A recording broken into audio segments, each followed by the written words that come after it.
Hello, welcome to Mr. Quickest Teaches.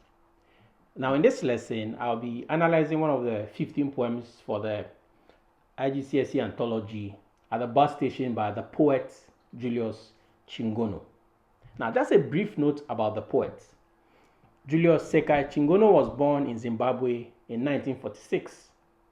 He got his primary education at Mavuku School, but dropped out of school at the age of 14 and worked as a rock blaster in the mining industry for most of his life. Now, some of his most controversial work happened in 21st of March 2009 when he was speaking at the World Poetry event in Bulawayo, which is in Zimbabwe. He read his poem, My Uniform, a poem about, the police corruption and hunger in Zimbabwe. The poem was said to be offensive, and so he was arrested. Unfortunately, Chingono died on the 2nd of January 2011 at the age of 65 after a short illness. Now, that's how the poem appears. It's a free verse poem, 30 lines, and then you see how some of the lines are long, some are short. So there's sort of like this unrhythmic presentation of the poem on the page. And I think it sort of mirrors what the speaker of poetic voice sort of foreshadows for what will happen with this novice, rural dweller that is traveling to the city. So the poem essentially is like sort of like a manual for how to live or how to behave when you're at the bus station, how to behave when you're in the city. Now, one of the key things that we see about the poem is the title of the poem. So at the bus station is a direct reference to where the speaker or the poetic voice considers the setting where the persona is speaking to this persona who is like a novice that is traveling to the city, and he's trying to tell him some of the things that he should expect and how he should behave when he's at the bus station. So we see that he tried to tell him about the hustle and bustle of city life, and also sort of reveal to him that city life is like a dog-eat-dog world. And the bus station also emphasizes the centrality of the setting to the poem. So the poet also uses the bus station as a metaphor for themes such as urbanization, city life and its struggles, rural-urban migration, effects of urban life and the individual's character and attitude, and the necessity of wanton selfishness and greed in the city. Now, these are key because usually for the GCSE or IGCSE, they generate questions from the theme. So, for example, they can ask you a question like, how does Chingono strikingly present the bus station in this poem? So these are some of the questions that can come up. And if you get the course, which this analysis is part of, you can see multiple questions that you can try and answer on to strengthen your understanding of the poem. Now, let me begin by reading the poem. When you arrive at the bus station, pull down your tie and remove the tie to prevent strangulation. During the fight to bar the bus, unfasten all buttons of the shirt and jacket to avoid losing the buttons. During the battle to gain entry to the bus, tighten both shoelaces for when you are hauled into the bus. You hang in the air and the shoes may come off. Tighten your belt to avoid being undressed during the scrambling at the door.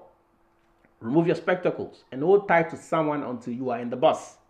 During the climb, pay no attention to human sounds. Also, bear in mind words lose meaning until you are inside the bus. Now, before I jump into the analysis, I just want to tell you that for group or one-on-one tuition for the GCSE or IGCSE or A level, on all four components, so the prose, drama, unseen, as well as the poetry, you can reach me directly on +233 55 398 5533, or that's on WhatsApp or Telegram, or you can also send me an email on mrquickestteachers@gmail.com. Now, you can also purchase the course that contains, the rest of this, like one of the poems, but then the rest of the poem, the other 14 poems on www.mrquickestteachers. Now, the usefulness of getting the course is that you're going to get samples of quality A-star or grade 9 essays, that you can sort of mirror your essays on. Also, please subscribe to the YouTube channel and then click the notification button, and also share this analysis with your friends. Now, into the poem. The poem begins with when you, right? So when there is the first word of the poem, it signals that the poetic voice or speaker is certain that the persona will have the experience without fail. It doesn't say if you, it says when. So it's just a matter of time. So it's sort of foreshadowing and also forewarning the persona. This novice, keyword, the novice persona, what will happen in the city. Now, the second person pronoun you indicates that the poetic voice is speaking directly and pointedly to a single listener. That's what I think. It's possible that it could be, multiple listeners, but I think that's it's just to a single listener. Then he continues, arrive at. Now, arrive at tells that the persona will likely travel through this bus station. So it's maybe serves as a transit point.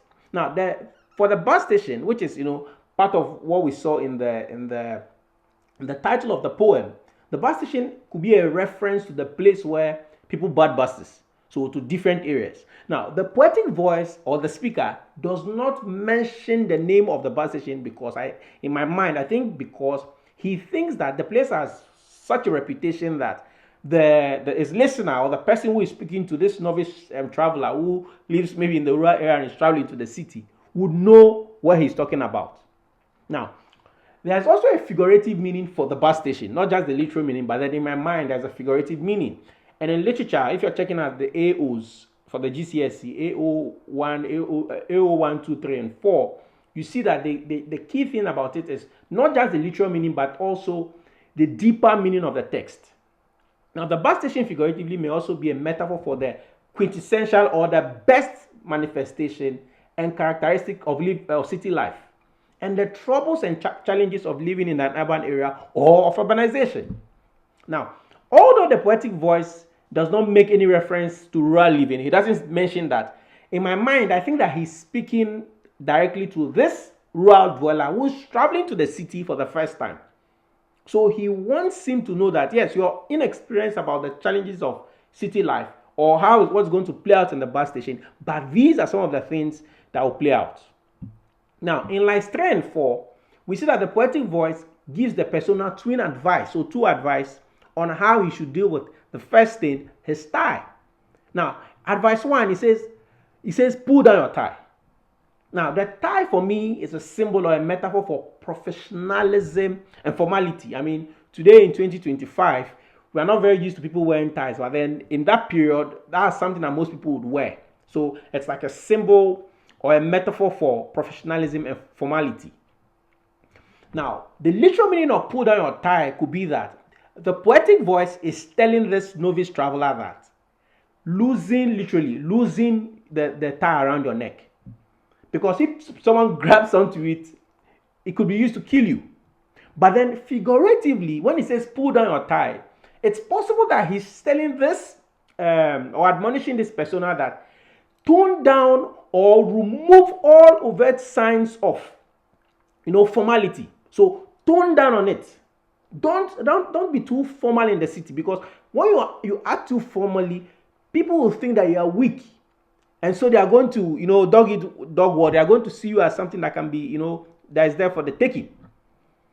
Then he also continues and says, so not just pull down your tie. He says, alternatively, you could just sort of remove the tie entirely. Remember, I said that in terms of the symbolic meaning of the tie, it could be that it stands for professionalism or formality. Now, literally, when he says remove your tie, he's saying, well, maybe don't pull it down. Remove it entirely. So just take it off so that nobody holds it and then, uses it to strangle you. We see that in line 5. But then the figurative meaning, which for me is more, I think he's trying to relay, is that he's admonishing this persona that he removes any overt display of professionalism. Remember, the tie is a symbol of professionalism. Remove it because it's a sign of weakness. Now, in line 5, he gives the reason for the advice. So the speaker gives the reason and says that to prevent strangulation. Now, the phrase to prevent strangulation highlights the theme of violence. That violence is inherent, is something that is very rife in the city, at the bus station, because it suggests that the persona can be killed, right? So if someone holds on to his tie, squeezes it, he could die, lose his breath and then die. Now, this detail is quite shocking for me because he shows that the simple act of just boarding a bus, you're just boarding a bus, could end your death. So it's like just boarding a bus is a life and death affair. So the fact that in the city, it's a dog eat dog world. There's nothing that is there's just usual. Everything is could lead to your death. Everything could be fatal.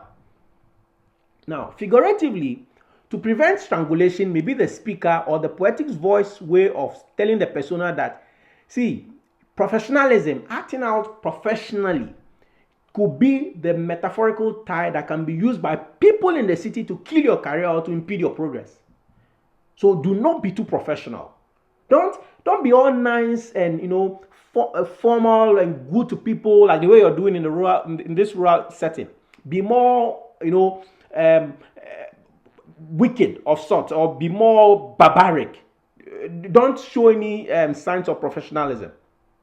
Now we also see the use of enjambment from line 1 to 5 of the poem, and then you see that in the flow of words without there's no punctuation from lines 1 to 5. Now the use of this enjambment communicates the speaker's rush to quickly communicate his advice to the persona. Now in terms of the structure of sentence 1, we see that lines 1 to lines 5 is just one long sentence, so it's a lengthy advice. Line 6 begins with the preposition during, so it makes the speaker sound very prophetic and certain. Remember, it says when, not if. So that idea is built again by this word during. So again, it foreshadows the persona's experience. He continues and says, the fight to board the bus. Now this provides vivid visual and tactile imagery. Visual but in the sense that it paints a mind image of the wrestling, the intense struggle, right? And then tactile image in the sense that he's telling him that you're going to make physical contact with people. Now, during the fight to board the bus is also the speaker's way of foreshadowing to the persona that boarding the bus means that he will without fail take part in a violent struggle. So it's a fight. So if you're going to make any headways professionally in the city, you are going to fight. You're going to exchange blows. It's not going to come easy. Now, the word fight also reiterates the theme of violence, right? We talked about prevent strangulation, which is, like inject violence. Now, again, we see that idea of violence. So there's violence on every turn, in the city. So it also suggests that the experience will be very physical. So the persona should be ready for a brawl. So he's not going to be fighting one-on-one. He's going to be fighting multiple people at the same time. So it's something that he has to be ready for. Now, it's possible that this speaker's poetic voice, even though we don't know his background, may have experienced it, and so he's just trying to, prepare this city traveler or this village or rural traveler to the city about what will happen. Now, metaphorically, during the fight may be an allusion to the struggle that a persona would experience as he tries to make progress in his professional life. So not just the literal meaning, but also the figurative meaning. Now, what's the literal meaning of board the bus? So board the bus means, just get in the bus, enter the bus to travel. But then figuratively, board the bus is an allusion to making progress professionally in the city. To get in there where decisions are made, to be there with those who are the key players, you have to fight. Now, the second advice in the poem is unfasten all buttons. Now, this is a direct advice that the persona undo buttons. So, undo your buttons, unfasten them. So, he reveals that the speaker or the poetic voice does not want him to leave any of the buttons, any button in its place. He wants all of them to be removed, all. He didn't say remove a few buttons, he says all buttons. Now, what are the implications of the persona obeying the advice? Now, unfasten all buttons, if the persona does this, he is going to appear very haggard. He is going to look dressed down, unkempt, right? And rough. I mean, just imagine someone is going to look very informal. Now, seeing the persona unbuttoning his shirt also creates the impression that he's ready for a fight. I mean, when people want to fight, one of the first things they do is that they start, removing their buttons. Now, dressing down also provides vivid visual imagery of the persona as a tout or a street urchin. So if you have no buttons on your shirt, I mean, you look like a tout. Now, unfastening all buttons may also be in terms of metaphorical meaning, not just the literal meaning. Could also be the speaker's way of telling the persona that he unfastens every form of personal compulsion. So set aside every gentlemanly or gentle lady behavior. Be unrestrained in your behavior. Be willing to go the full length. Now, in line 9, the speaker voices the names of the items of clothing that should be unbuttoned. He says your shirt and your jacket. Now, both of which suggest that the persona will be wearing Western formal clothes. Remember the tie that we saw in lines 3 and 4. Now, this detail is important because it reiterates that the persona previously looked professional. So if you lose or you remove your shirt and your jacket, your suit jacket, then you're ready, you're preparing for a fight. Now, what's the reason? What reason does the speaker give for the second advice on fastening up buttons? He tells us in line 10, he says that to avoid losing the buttons. So that's why you should unfasten them. Now, this means that the speaker or poetic voice wants the persona to know that there will be tugging and pushing that is going to happen as he tries to board the bus. So while he's doing all of this, it's going to be so violent that he's bound to lose his buttons, all or some. So the poetic voice advice also creates the impression that the buttons are more valuable than the persona's dignity or appearance of respectability. So if it's just the buttons, why would he ask him to unbutton them? So he's saying, see, the buttons are so important, they are too important. Look unprofessional rather than lose your buttons. So it's possible that the buttons could be, again, have like more metaphorical meanings, like looking very, professional, looking the part, looking respectable. Again, we also see the use of enjambment as well. So the speaker employs enjambment from line 6 to 10, like what we saw from line 1 to 5, except for the comma in line 6, right? And now this is important because it creates a short pause. The comma that creates a short pause to again foreshadow to the persona that he will enjoy a protracted struggle. So it's going to be protracted, long, arduous. Again, when he talk about the structure of the poem, line 6 to line 10 is one sentence. So this is the second sentence of the poem. So it appears that for each of the sentences, at least to this point, the speaker or poetic voice is giving one advice each time. Now, in line 11, we see the use of anaphora. Now, anaphora is essentially the repetition of the same word or group of words at the beginning of lines in a poem. So we see that in line 6 and then in line 11, we see the use of during the. Now, this is important because he does this to tell the persona that what he considers an unavoidable experience during the.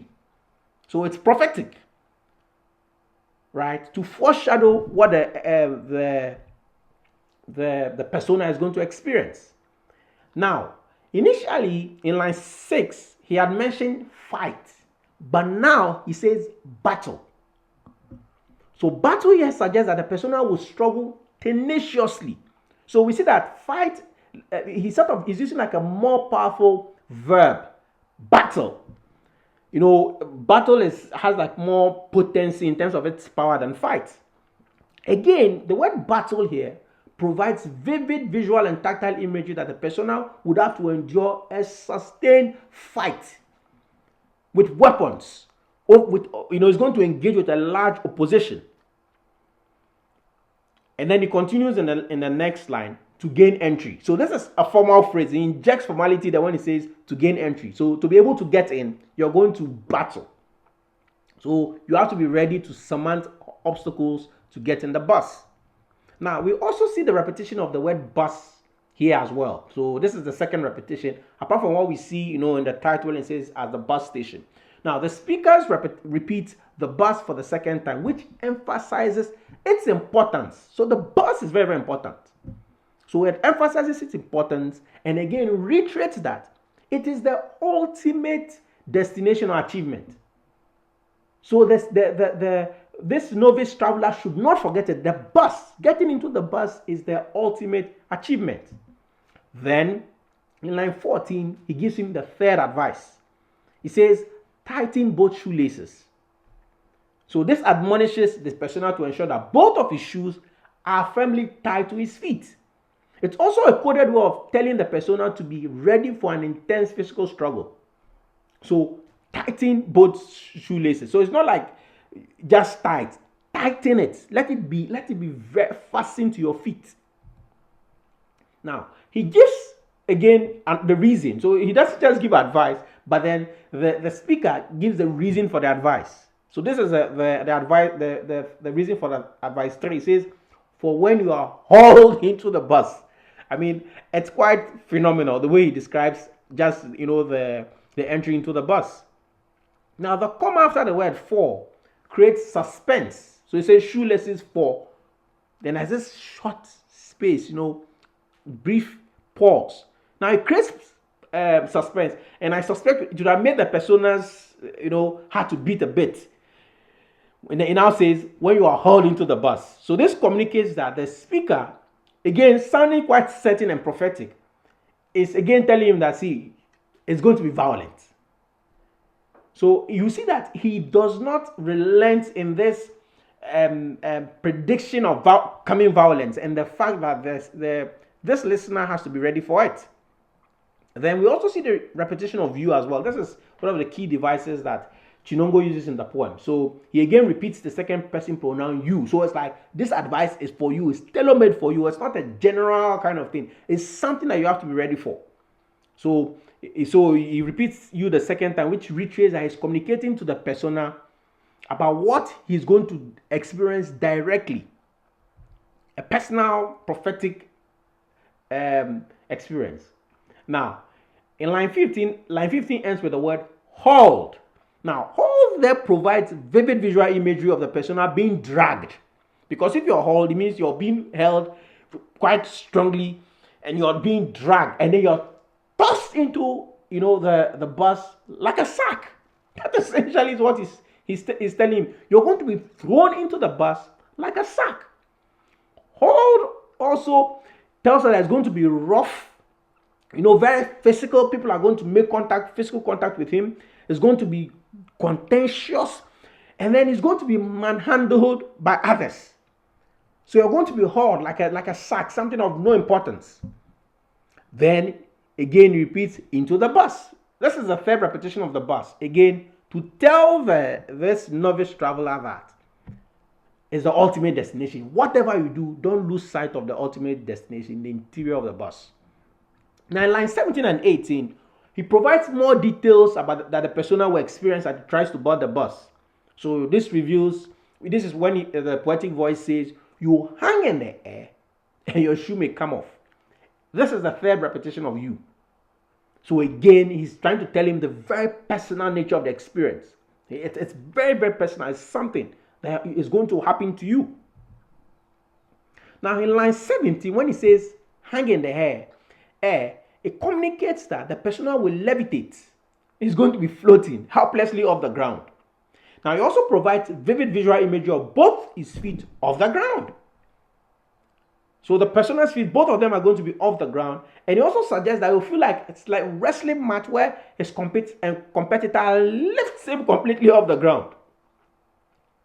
Now when he also uses the word hang there, it suggests that he will be in the air for a while. So it's not just something that's just going to be lifted and dropped. He's going to be in the air, hanging there for a while. Now in line 18, he says, and the shoes may come off. So this is the when he says may here, that is not certain, right? When it's the conjunction and indicates that there will be accompanying happening. So when you're hanging in the air, that's when your shoe. Remember, that's why I told him to tighten it in line 14. So he says the shoes may come off forcefully for once the persona to expect to lose his footwear. So you're going to lose your shoes, right? So you have to be very secure to your feet. Now this again foreshadows the intensity of his experience to him. It's going to be quite intense.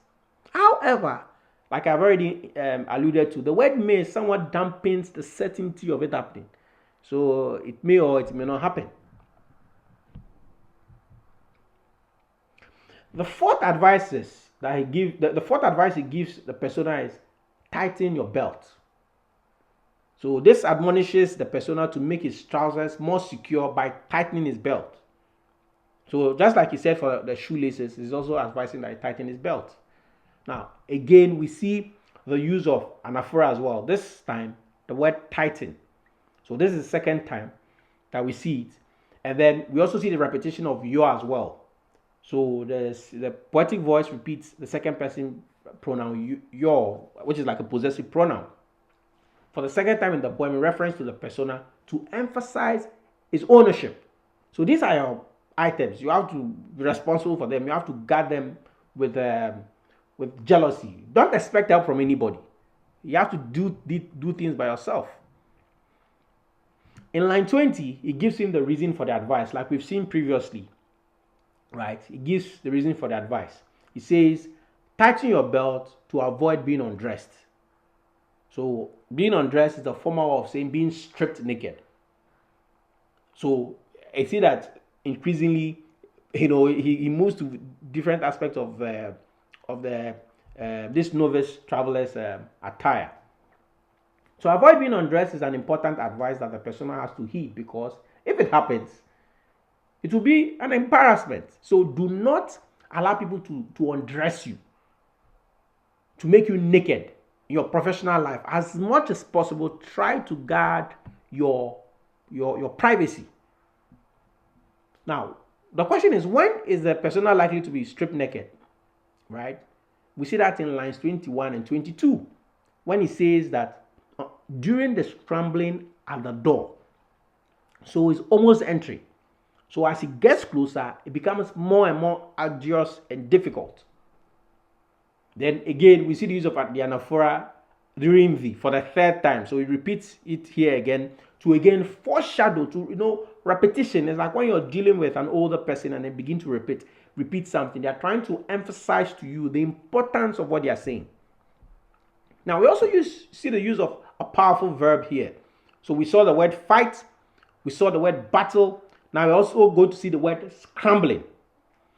And it's in present continuous tense. So the use of the powerful verb scrambling provides vivid visual and tactile imagery of the persona going up a steep slope. So if you're scrambling, you're going up a steep slope amidst a sea of other competing bodies.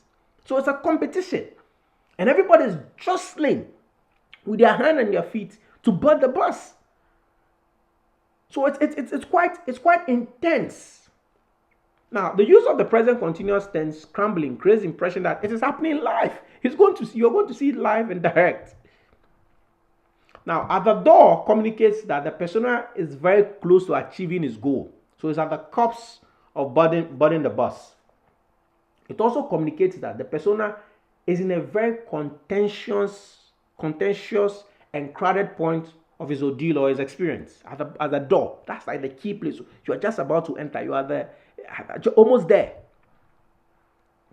Now, as the poem continues, we see that the speaker gives two other advice. I mean, this is the fifth advice, but then it's in advice. I mean, they're broken it down to advice 5A and B.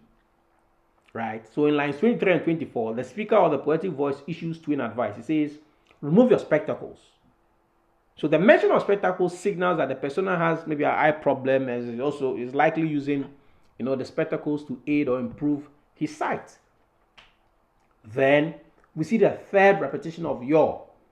So the poetic voice repeats the third person possessive pronoun your for the third time in the poem, which emphasizes to the persona that multiple of his belongings, so his tie, his belt, and his spectacles, if not properly managed, could be used to kill him, make him naked, or it could be destroyed.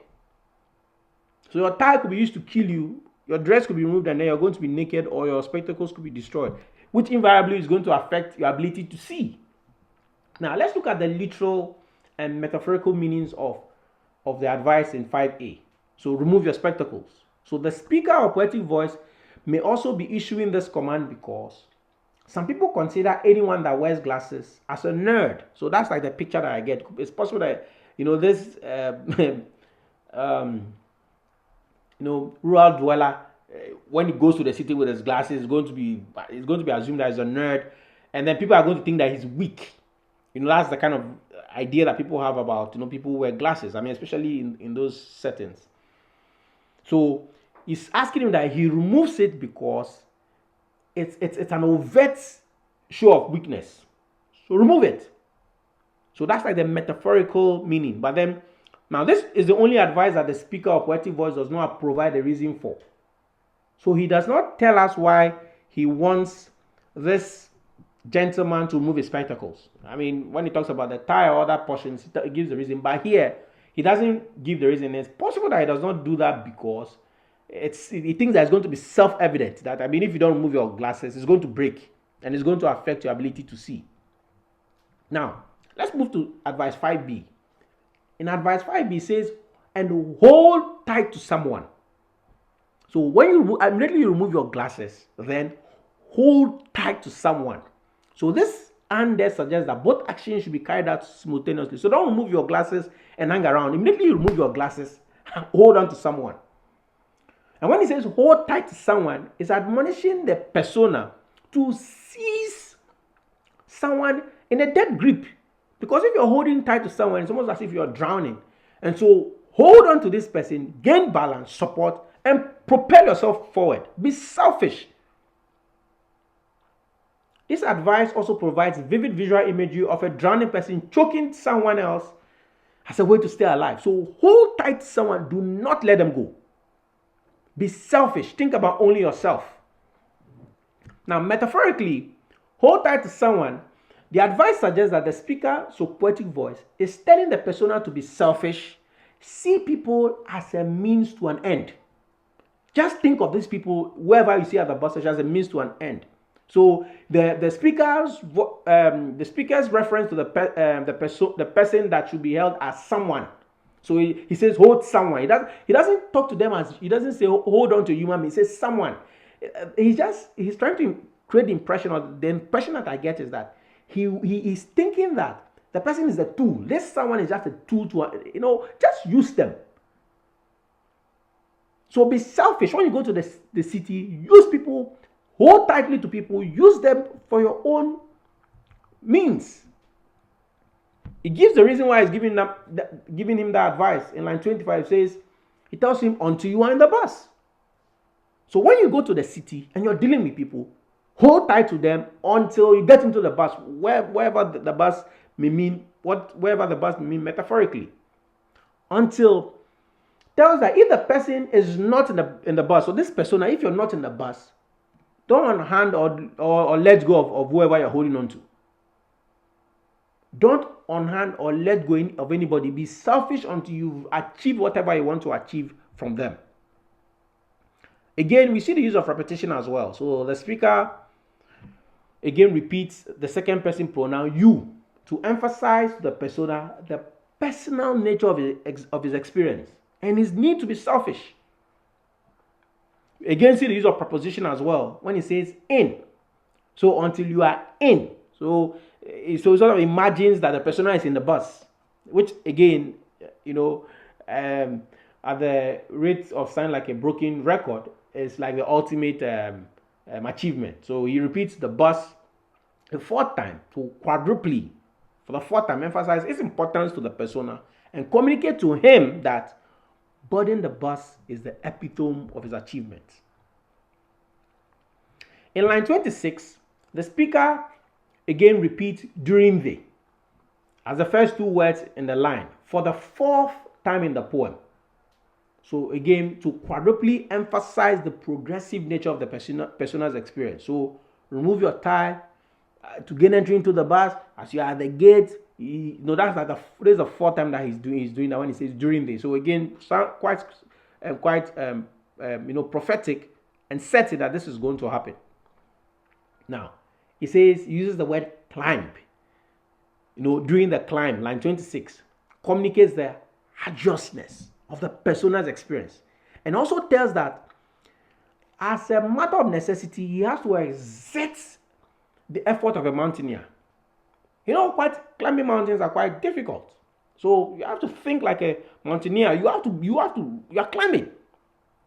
Climb also powerfully presents the steepness of the climb. So it's akin to a mountain. Getting to the bus is like metaphorically climbing a mountain. Then we see the use of indentation as well. Observe that in line 26, there's a huge indentation after the word climb that rolls to the line before it falls down. So for me, the end or the poetic voices use of the word climb to end line 26 provides a vivid visual image of the difficulty of the climb into the bus and the protraction. So it's like long lasting, something that's going to take a long time. It's not just something short, it's protracted. He gives him the sit advice in lines 27 and 28. He tells him, pay no attention to human sounds. Then he also tells him, also bear in mind. So when he says pay no attention to human sounds, when he says pay no attention, he's trying to tell him that ignore it. Don't listen to it. Refuse to show that you hear it. Ignore. Don't behave as if you can't hear it. And human sounds here is an allusion to the cries of a baby, the cries of somebody, if you're stepping on somebody, cry of pain, wailing, distress, pleading, whatever it is in your professional life. Do not listen to, don't be sensitive to other people's needs. Don't become emotional.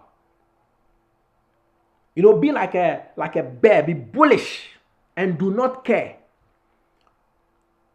Also, it's a signal that the speaker wants to provide further details on how to handle advice 6 or the sit advice. Then he tells him, bear in mind. Bear in mind. So it's like store it somewhere.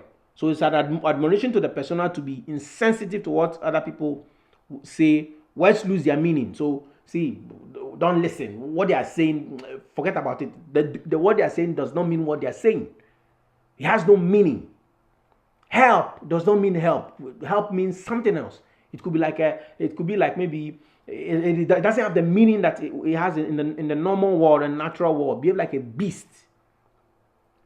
So words lose meaning is also a veiled advice that the persona place no importance on what others say. So don't think about what other people say about you, about your behavior. Don't think about it. It's not important. Don't listen to advice even. Don't listen. It's insincere and exaggerated. Finally, words lose meaning is the speaker's way of conscientizing, the persona that people say all sorts of things to get people emotional. So he's trying to conscientize them. So he's going to make people emotional so that they allow them to board the bus first. No, don't do that. Don't do that. Don't listen to it. Words have lost their meaning. Now, again, we also see the anaphora until you are for the second time. Right? So the speaker of poetic voice repeats until you are as the first 3 words in the line. The final line of the poem. For the second time in the poem to emphasize to the persona that his life should be entirely directed by his location, where he is. If he's not inside the bus, if he's not achieved what he wants to achieve professionally, he should be selfish until he succeeds. So the bus is the ultimate aim. If you're outside the bus, then you failed. Again, we see the repetition of you, the second person pronoun you, which we see appears about 5 times in the poem. So it's like very you, selfish. And it also shows that this is going to be your personal experience. It's not shared. It's not you guys. It says you, only you. Now, the last line of the poem, you are inside the bus, presents boarding the bus and being in the bus as the ultimate achievement. So think of it as being like the Eden. So the bus is the Eden because it is presented metaphorically as the pinnacle of urban living and achievement. So it's the pinnacle, the best thing. The concluding line of the poem, until you are inside the bus, presents entering the bus again as the ultimate achievement. Now, in terms of the structure of the poem, I've already alluded to it in the introduction. I've said it's a free verse poem. We also see, that shows that it doesn't have a rhyme scheme. We also see that it also has unequal lines as well. So I think the speaker or the poetic voice does it to communicate to the persona the almost anarchical, like an anarchy. So the anarchical nature of urban living and the struggles that is associated with making any progress there. So that essentially is the end of this analysis. Julius Chingono's at the bus station. So it begins with, what he should do with his tie, what he should do with his shoelaces, and then we see that it's like a dog-eat-dog world. And then the speaker of poetic voice is advising this novice, presumably traveling to the city for the first time. It's like sort of like advice or a manual of what to do when he gets to the city. Now again, for group or one-on-one tuition for the GCSE or the IGCSE or even the A level or AS level, on all 4 components, you can reach out directly to me if you're preparing for the exams or you're a teacher or something, you need maybe some guidance and you also need like some help. You can reach out to me directly on +233 55 398 5533, either on WhatsApp or Telegram, or you can send me an email, mrquickesteaches@gmail.com. Now, this analysis is part of a course that contains the other 14 poems. So you can buy that at www.mrquickesteaches.com. Now, the beauty of getting the course is that you're going to get A-star quality essays, sample essays, and they're also going to get GCSE or IGCSE, if you're not in the UK, star questions to try your hands on. Please subscribe, click the notification button, and also share with your friends and mates as well as your students. Until next time, I'm Mr. Quickest. Thank you for joining the lesson. Bye-bye.